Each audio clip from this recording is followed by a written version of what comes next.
일본의 장인 정신은 뛰어나다. 지금까지 정설로 여겨진 이야기죠. 일본인은 꼼꼼하고 오랫동안 내려온 전통 방식을 고집하며 장인 정신으로 물건을 만들기 때문에 믿을 수 있다는 것이었습니다. 하지만 일본, 이 장인 정신을 아무 곳에나 활용하고 있었습니다. 바로 국민들이 생명이 달린 코로나19 검사에서 말이죠. 5월 4일 진행된 기자회견에서 아베 총리는 일본의 PCR 검사 수가 원하는 만큼 증가하지 못하는 이유로 숙련된 인력의 부족을 꼽았습니다. 또한 이런 인력을 양성할 시간이 부족하기 때문에 일본 내 PCR 검사 수가 다른 나라들에 비해 적을 수밖에 없다고 말했죠. 최근 일본의 한 방송에서 일본과 한국의 PCR 검사 모습을 비교하는 기사를 보도했습니다. 두 나라의 PCR 검사 방식의 차이를 보면 놀랄 수밖에 없습니다. 일본에서는 보건소 직원이 직접 당일에 채취한 검체를 하나하나 케이스에 담아 배송합니다. 그리고 이 검체를 다시 사람이 직접 하나하나 수작업을 통해 검사를 진행하죠. 그야말로 장인 정신이 느껴지는군요. 같은 날 방영된 한국의 모습은 어떨까요? 일본 방송은 시젠에서 운영하는 검사 기관을 방문했습니다. 한국은 검사 초반 몇 가지 과정만 사람이 개입하고 나머지는 전부 기계가 처리합니다. 이 기계는 리얼타임 PCR 기계로 10여 년 전부터 보급된 장비입니다. 무려 96인분을 동시에 검사할 수 있죠. 기계가 5개에서 6개의 시약을 투입하고 결과는 곧바로 컴퓨터로 전송됩니다. 이 과정이 3시간이면 마무리되죠. 이곳에만 리얼타임 PCR 검사 기계가 55대가 있고 하루 동안 2만여 건의 검사를 진행할 수 있습니다. 아베 총리의 인력이 부족하다는 말은 사실이었던 셈입니다. 한국에서는 기계로 하는 일을 하나하나 사람이 직접 해야 하는 만큼 인력이 부족할 수밖에 없죠. 또한 한국에서는 한 번에 최대 6개 시약을 투입하지만 일본에서는 인간이 일을 하는 만큼 시약을 하나씩밖에 투입할 수 없습니다. 속도는 느리고 수작업이기 때문에 검사 오류도 빈번히 발생하고 있습니다.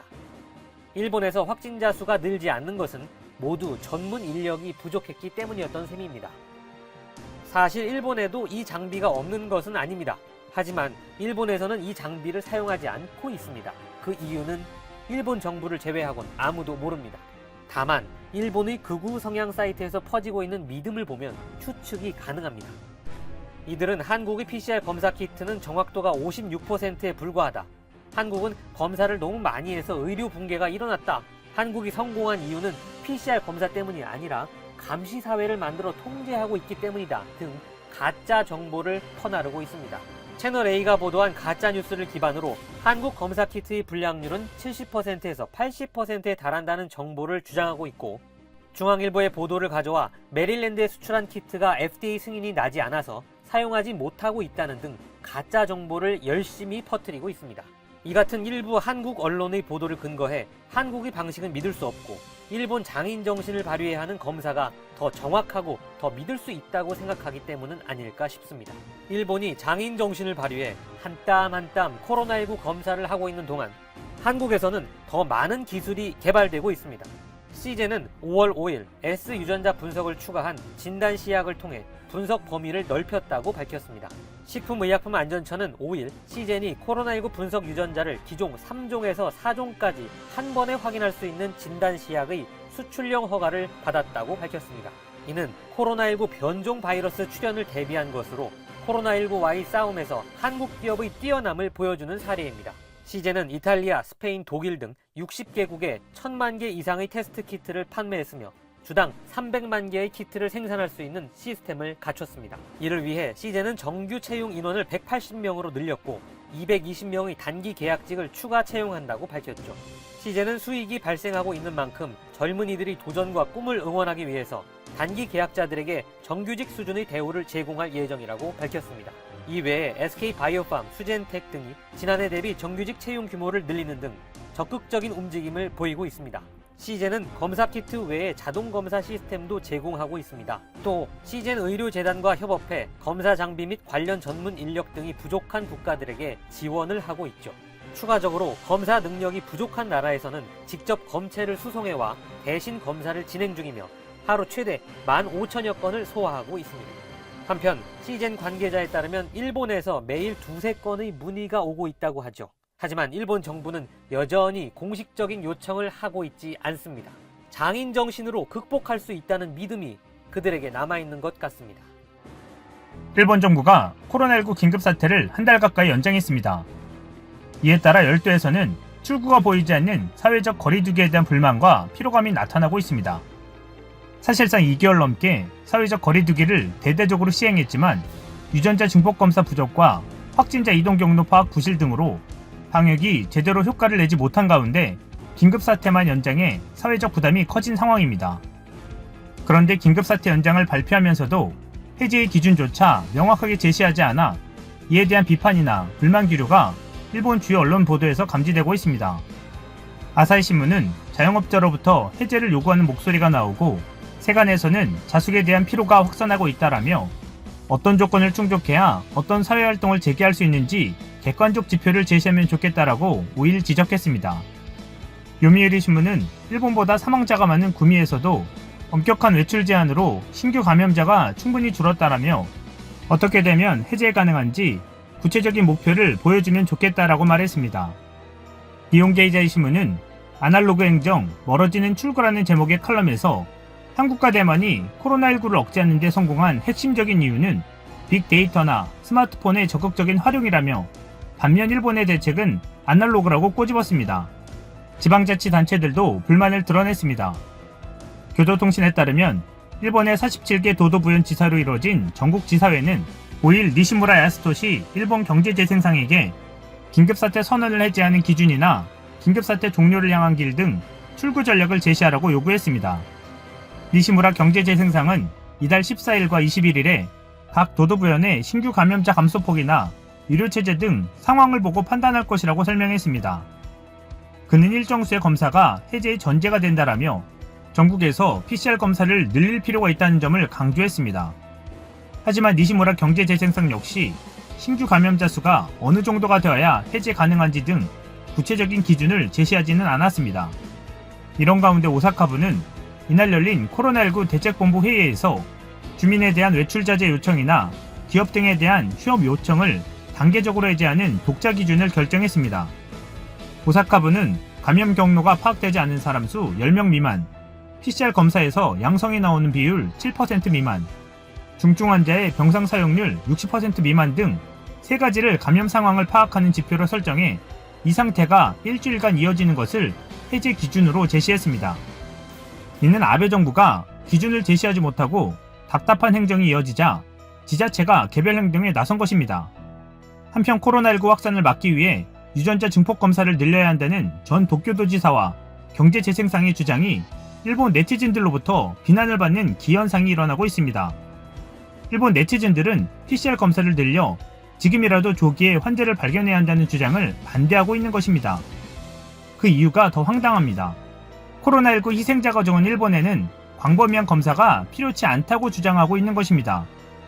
그러면서 캐나다와의 희생자 수를 비교했는데 캐나다는 인구 100만 명당 희생자가 107명, 일본은 4명이라면서 일본의 검사 수가 적은 것은 환자가 적어서 검사가 필요치 않은 것이라고 엉뚱한 주장을 강하게 하고 있습니다. 이 주장을 거둔 또 다른 네티즌은 최종적인 목적은 희생자 수를 줄이는 것이다. 일본보다 인구가 적은데 희생자 수가 많은 캐나다에 비해 PCR 검사 수가 적다고 말하는 것은 논리에 맞지 않다라고 주장했습니다. 또 다른 네티즌 역시 PCR 검사와 희생자 수는 관계없다라며 데이터를 얻으려고 검사에 사람을 쓰는 것보다 치료를 우선적으로 하는 것이 합리적이다라고 더했습니다. 아베 정부에 오랜 기간 익숙해진 탓일까요? 일본에서 이렇게 하나는 알고 둘은 모르는 우매한 주장들이 꼬리에 꼬리를 물고 설득력을 얻어가는 이상한 현상이 나타나고 있습니다. 일본의 코로나 대처의 대실패를 아베 총리가 인정하는 발언을 했는데도 제2, 제3의 아베들이 아베 정부를 옹호하는 발언을 하고 있는 것입니다. 정말 만국의 길을 걷고 있는 일본의 앞날이 훤히 보입니다. 현재 프랑스 상원의 제1당은 공화당입니다. 공화당이 한국을 최고의 모범 사례로 뽑으며 극찬하는 보고서를 내놓아 큰 화제가 되고 있습니다. 공화당은 최근 감염병 관리의 모범 사례 한국이라는 보고서에서 한국을 이렇게 평가했습니다. 한국은 올해 2월까지만 해도 세계에서 중국 다음으로 심각한 나라였다. 하지만 현재는 국정 통제나 국민의 이동 제한 없이도 상황을 완벽하게 통제해 세계에서 가장 안전한 나라로 손꼽히고 있다. 보고서는 특히 전 세계가 한국을 모범 사례로 꼽는다고 언급하고 있습니다. 이번 위기가 시작된 이래 여러 연구 결과들이 한국을 주목한다는 것이죠. 그리고 보고서를 작성한 목적이 한국의 주요 전략을 소개해 교훈을 이끌어내기 위함이라고 밝혔습니다. 공화당은 한국이 2003년 사스와 2015년 메르스 사태를 겪은 것이 이번 사태 해결에 도움이 되었다고 분석했습니다. 메르스 사태 당시 한국 정부는 환자가 입원한 병원을 숨기려고 해 루머를 불러일으키고 엄청난 혼란을 야기했다. 하지만 이번에는 담당 부처의 브리핑과 질의응답으로 보듯이 투명성 전략을 선택했다. 2015년 당시와 완전히 달라진 전략에 주목한 것입니다. 그런데 프랑스가 이보다 더 주목한 것이 있습니다. 무엇일까요? 바로 한국인들의 성숙한 시민의식이었습니다. 보고서는 한국 국민들을 극찬했습니다. 정부가 본격적으로 대처에 나서기도 전에 시민들이 먼저 나섰다. 사태의 심각한 위험성을 인식하고 자발적으로 자가격리에 들어가는 등 공동체 의식을 발휘한 것이다. 한국은 이런 종류의 위기에 처하면 늘 공동체 의식을 발현했던 것 같다.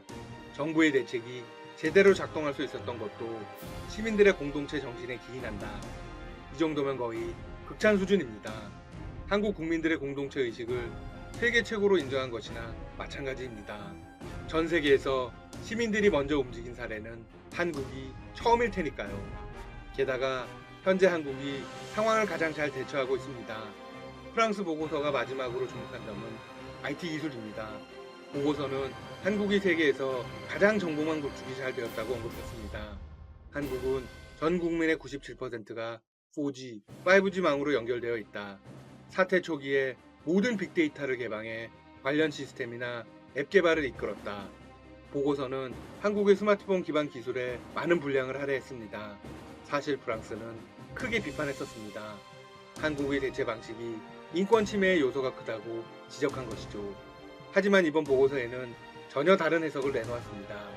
한국의 개인정보법이 유럽의 정보보호 규약보다 덜 엄격한 것은 결코 아니다. 스마트폰을 이용한 동선 추적을 이용한 법은 메르스 사태 이후 채택되었다. 이것은 국민들의 요구에 따라서 된 것이다. 한국에서 개인정보의 이용은 본인 동의에 의해서만 가능하다. 하지만 공공안전이나 공중보건이라는 상황에는 예외 조항을 두고 있다. 다만 철저하게 익명성을 보장한다. 한국에 대한 평가가 이렇게 달라질 수 있을까요? 보고서는 어떻게 마무리되었을까요? 한국처럼 마스크 착용을 보편화하고 검사를 광범위하게 하고 모바일 앱을 도입해 추적 관리를 하자였습니다. 쉽게 말해서 한국을 그대로 따라하자는 것이죠. 정말로 놀라운 변화입니다. 참고로 프랑스는 다가오는 11일 이동 제한 조치 해제를 앞두고 있습니다. 지금까지 닥터시사TV였습니다. 시청해주셔서 감사합니다.